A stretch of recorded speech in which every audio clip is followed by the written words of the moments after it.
बच्चों मैं आपका स्वागत करता हूं विद्या गुरुकुल के इस प्लेटफॉर्म पर, जहाँ पे आज हम अपने प्रश्नावली 4 के एग्जाम्पल नंबर 8 को करने वाले हैं। एग्जाम्पल नंबर 8 में क्या दे रखा है पहले ये देखते हैं। इसमें बोल रखा है बच्चों अपने पास एक पार्क है और वो पार्क कैसा है, सर्कल जैसा दिखता है। यानी मैथमेटिक्स में तो मुझे सर्कल ही देखना है, तो यानी सर्कल जैसा दिखता है। ठीक है सर, सर्कल बना दिया। ठीक है, ये बोल रहा है इस सर्कल के जो ये पार्क दिख रहा है इसके 2 गेट है, 2 गेट है। अब ये 2 गेट कैसे भी ले सकते हो, ये आपकी प्योर मर्जी है कि आप कैसे लेना चाहते हो। ठीक है, बुक में ऐसे दिए तो मैं गेट ऐसे ले रहा हूँ कि ये गेट यहाँ पे है और ये गेट यहाँ पे है। इसने बोला जो ये दोनों गेट है ना, ये डायामीटर या व्यास के दोनों कोनों पर है। व्यास क्या होता है बच्चों कि अगर मेरे पास एक सर्कल होता है ना, तो सर्कल का जो केंद्र बिंदु होता है, बीच वाला पॉइंट होता है, ठीक है, सेंटर होता है, उससे गुजरने वाली लाइन, ये जो लाइन दिख रही है, ठीक है, इसी को अपने क्या कहते हैं, व्यास या डायमीटर कहते हैं। ठीक है, तो इसने बोला है कि जो मेरे पास इस सर्कल का डायमीटर है ना, उसके जो ये कोने हैं यहाँ पे क्या गेट है। ठीक है सर, या ये भी बोल सकते हो कि 2 गेट है और वो डायमीट्रिकली है। इसका मतलब ये गेट है ना, ये डायमीटर के दोनों कोने पर है। ये बात समझ आएगी, ये अपोजिट है एक दूसरे के, अगर एकदम आसान भाषा में बोलूँ तो। ठीक है, ये बोल रहा है यहाँ पे क्या मैं लगाने वाला हूँ, पोल लगाने वाला हूँ, तो पोल लगा देते हैं। यहाँ पे लगा दो, चाहे यहाँ पे लगा दो, आपकी मर्जी है। यहाँ पे भी पोल लगा सकते हो आप। पोल कहाँ पे लगाना चाहते हो वो आपकी मर्जी है। यहाँ पे एक पोल लगाया गया, बस इसने ये बोला है। ठीक है सर, पोल लगा दिया।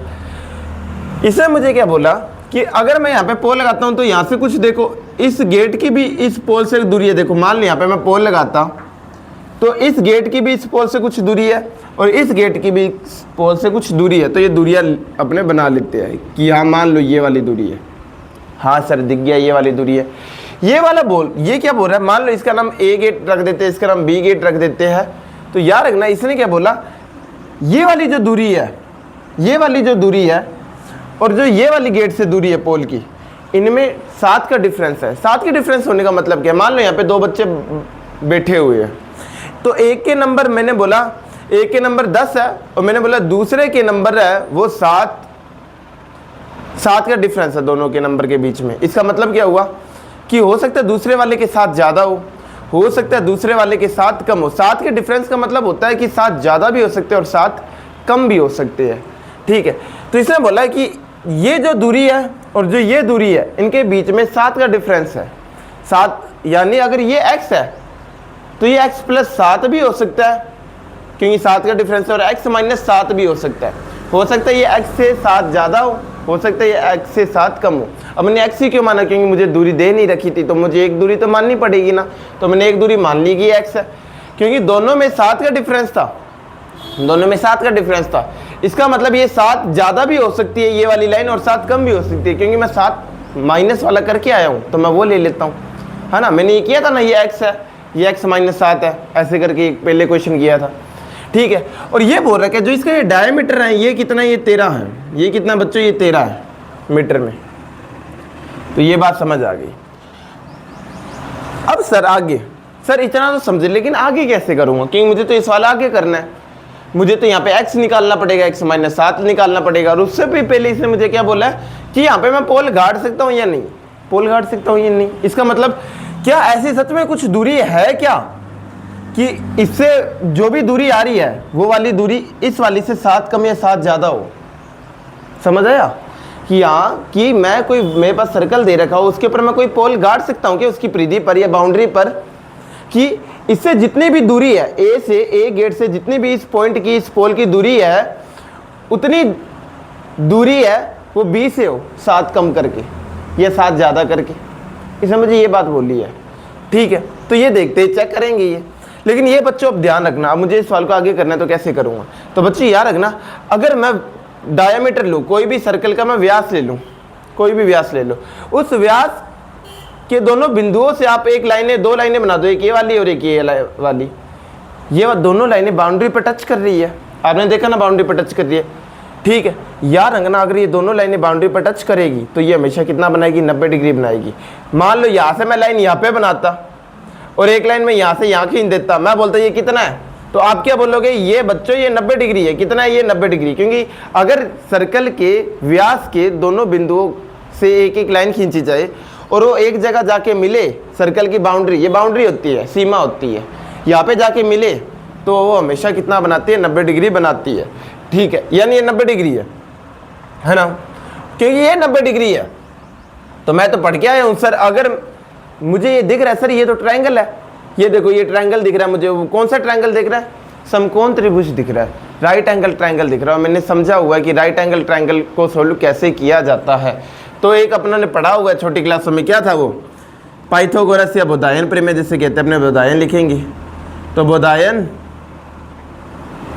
प्रमेय से, बोधायन प्रमेय क्या कहती थी कि किसी भी समकोण त्रिभुज के लिए, ऐसा त्रिभुज जिसमें एक कोण 90 डिग्री होता है, उसके लिए जो कर्ण का स्क्वायर होता है, कर्ण का जो स्क्वायर होता है वो आधार के स्क्वायर और लंब के स्क्वायर के क्या होता है, जोड़ के बराबर होता है।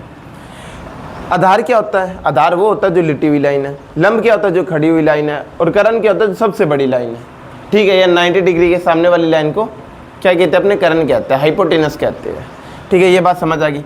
अब बच्चों मुझे ये बताओ हाइपोटेनस दिया कितना है, तो आप बोलोगे हाइपोटेनस मुझे 13 दिया है तो 13 का स्क्वायर लिख दूंगा मैं। आधार कितना दिया है, मैंने आधार x माना है, दिया तो नहीं था तो x हो गया। और लंब, क्योंकि इसने बोला था दोनों के बीच में, आधार और लंब के बीच में कितना का डिफरेंस है, 7 का डिफरेंस है, तो 7 ज़्यादा भी हो सकता था कम भी हो सकता था, मैंने इसे 7 कम मान लिया।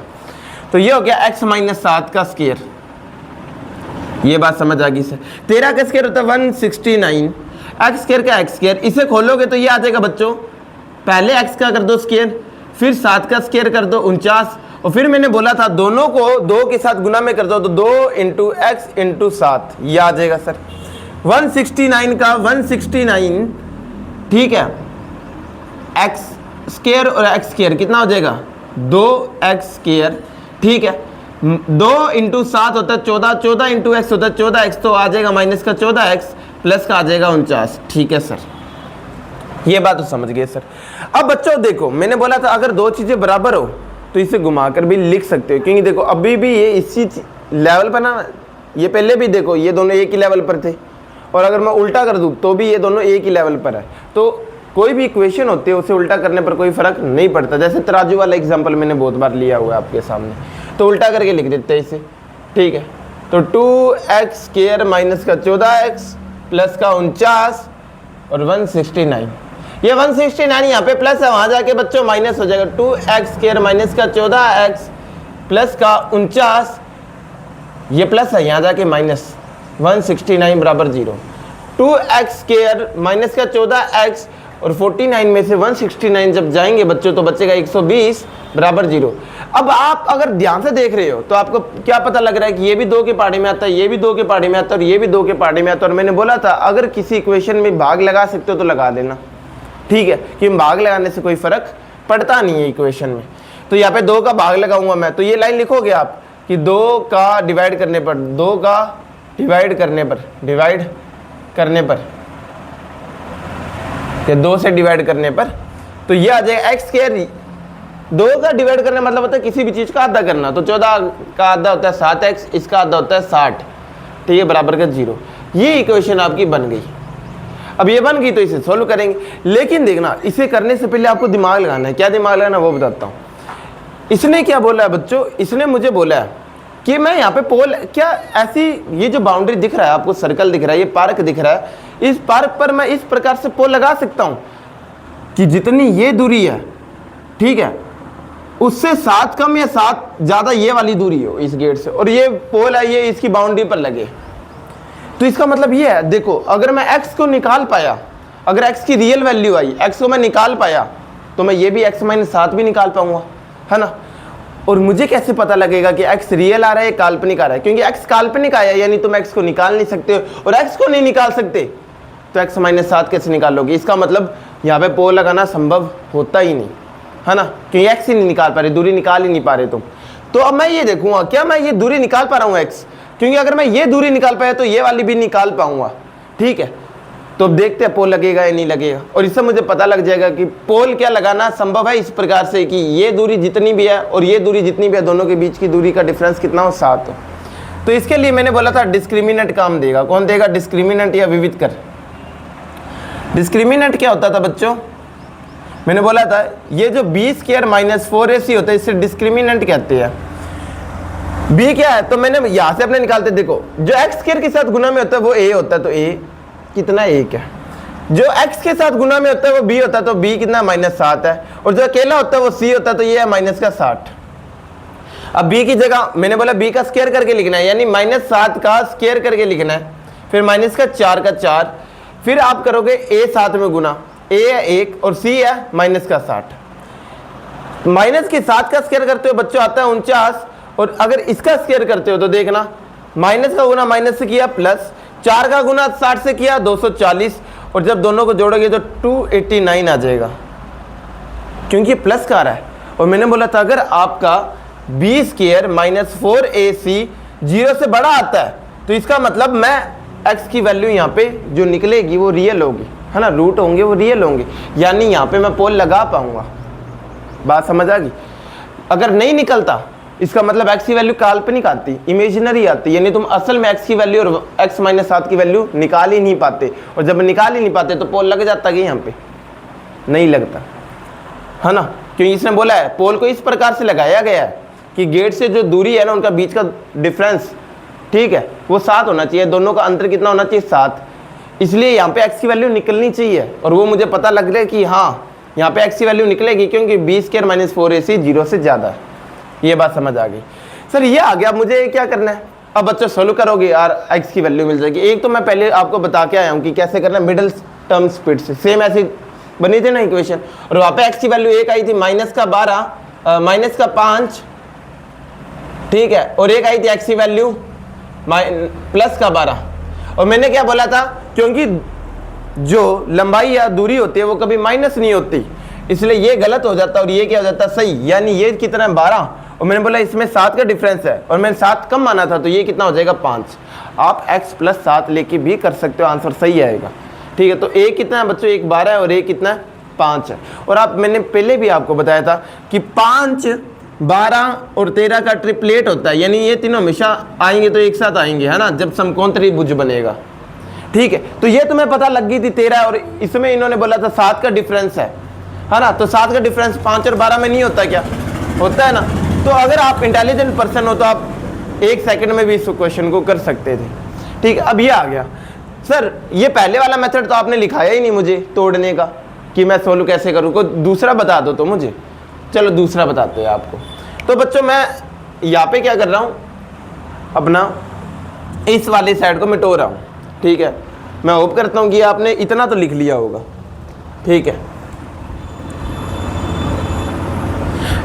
अब इसके आगे अपने लिखते हैं, एक मेथड मैंने आपको सिखा दिया था, इसी इक्वेशन, ये इक्वेशन जब भी बनाई, क्योंकि एक मैंने सिखा दिया, अब दूसरे से करते हैं। तो मैंने क्या बताया था, श्री धराचार्य फॉर्मूला होता है, श्री धराचार्य, ठीक है, सूत्र से।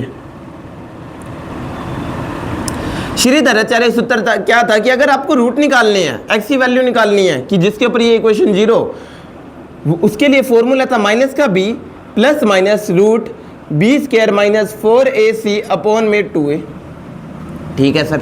मैंने b तो मुझे पता है सर कितना है, -7 है सर, तो -7 रखूंगा मैं यहाँ पे, तो -1 पहले से, एक माइनस ये आ गया देखो अंदर, इसलिए मुझे पता है, क्योंकि दो निशान एक साथ नहीं आते तो मुझे ब्रैकेट का यूज करना पड़ेगा, फिर प्लस माइनस, मैंने क्या b स्क्वायर -4ac की वैल्यू निकाल रखी है, हाँ सर निकाल रखी है, 289 है, तो मैं सीधे ही लिख देता हूँ, क्यों मैं पूरी कैलकुलेशन वापस से करूँ, अपॉन में 2 इंटू a कितना बच्चों, a 1 है तो 2 इंटू 1 कितना होता है, 2 ही होता है, ये x है, ठीक है। तो x की वैल्यू कितनी निकली बच्चों, माइनस माइनस प्लस, यानी ये हो जाएगा 7 प्लस माइनस 289 का रूट कितना होता है बच्चों, तो अगर 17 गुना 17 करते हो तो 289 आता है, यानी 17 होगा सर, अपॉन में 2 आएगा, यानी सर एक मेरा रूट तो आ रहा है, ये देखना यहाँ से 2 रूट आने वाले, एक ये और एक ये, 2 रूट आने वाले, एक आएगा 7 माइनस 17 अपॉन में 2, और एक रूट मेरे पास आने वाला है x बराबर 7, देखो क्योंकि एक बार प्लस लेने एक बार माइनस, और एक बार क्या आएगा बच्चों 7 प्लस 17 अपॉन में 2, ठीक है। अगर 7 में से 17 घटेगा तो आएगा माइनस का 10 अपॉन में 2, और माइनस के 10 को अगर 2 से भाग देते हो यानी उसका आधा करते हो तो आता है माइनस का 5। 7 और 17 होता है बच्चों 24, 24 में 2 का भाग दो यानी इसका आधा करो तो आता है 12। मैंने बोला दूरी कभी माइनस में नहीं होती, तो ये माइनस में नहीं होने वाली, तो ये गलत हो जाएगा, तो आंसर क्या होगा 12, क्योंकि ये 12 आ गया तो मैं जानता हूँ दोनों में 7 का डिफरेंस था, ठीक है, और मैंने 7 कम माना था, क्योंकि मैंने 7 कम माना था इसलिए यहाँ पे 7 कम कर दो 12 में से, ये कितना हो जाएगा 5। तो 5 12 13 का ट्रिपलेट हो गया। ऐसे भी कर सकते हो, मिडिल टर्म स्प्लिट भी कर सकते हो, श्रीधराचार्य फॉर्मूला भी लगा सकते हो। ये आपके ऊपर डिपेंड करता है कि आप करना क्या चाहते हो। मेन है यहाँ पे कि ये पोल लग सकता था या नहीं लग सकता था, ये कैसे पता लगेगा? डिस्क्रिमिनेंट से। अगर यहाँ पे x की वैल्यू आएगी, अगर मैं x की वैल्यू निकाल पाऊंगा वास्तविक या रियल वैल्यू, तो ही तो मैं ये वाली वैल्यू दोनों निकाल पाऊंगा। अगर ये नहीं निकलेगी x की वैल्यू, अगर ये डिस्क्रिमिनेंट 0 से छोटा होता तो इमेजिनरी काल्पनिक वैल्यू निकलती, तो आप इसे सॉल्व कर ही नहीं सकते थे।